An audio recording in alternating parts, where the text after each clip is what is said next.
Qu'est-ce qui fait que nous nous sentons concernés par un attentat qui survient dans notre pays et dont nous ne sommes pas directement victimes? Quand un attentat a lieu dans notre pays, il paraît évident qu'en tant que citoyen de ce pays, on doit se sentir concerné. Moi, je présuppose l'inverse, que ce qui est presque normal est l'indifférence, et donc d'essayer de comprendre ce qui nous porte à nous sentir effectivement concernés. Nous sommes tous concernés. Ce discours quasi systématique des politiques est relayé par les médias dans ces circonstances-là. Ce « nous sommes tous concernés », il doit en fait véritablement s'entendre en un sens symbolique. S'il le dit, c'est qu'il y a besoin de le dire. C'est qu'en fait, on l'est pas tous de manière si évidente, et s'il le dit, c'est pour nous inciter à l'être. C'est ce que j'appelle une injonction au concernement. Et ce qui m'a fait prendre conscience de ça, si vous voulez, c'est tout simplement ce que les gens écrivent quand ils ont besoin d'exprimer leur soutien, leur solidarité, tout simplement leur émotion.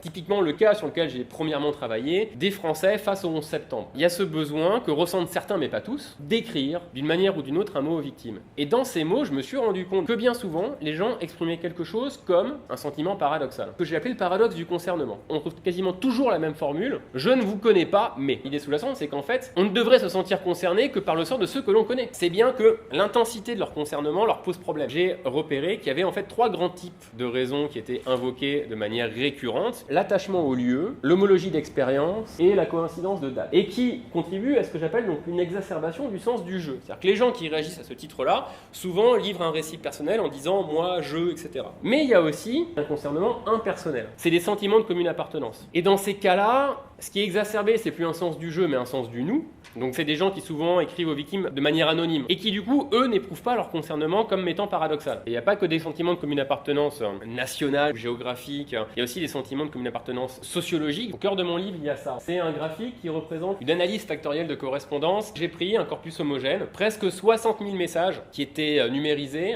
écrits en réaction à l'attentat de Madrid, collectés entre juin 2004 et mars 2005 dans les gares où avaient explosé des bombes. Et en faisant un travail donc d'analyse textométrique, statistique de ces messages, j'en suis arrivé à me rendre compte qu'il y avait trois grands types de messages. Des messages très abstraits qui expriment un souhait d'un monde meilleur, des messages de condoléances, et puis un troisième et dernier type de messages qui sont des expressions de deuil collectif, qui là s'identifient vraiment aux victimes. C'est-à-dire que nous sommes ensemble dans cette épreuve. Deux axes permettent de classer les réactions. Première opposition, être plus ou moins proche de l'événement et de ses victimes.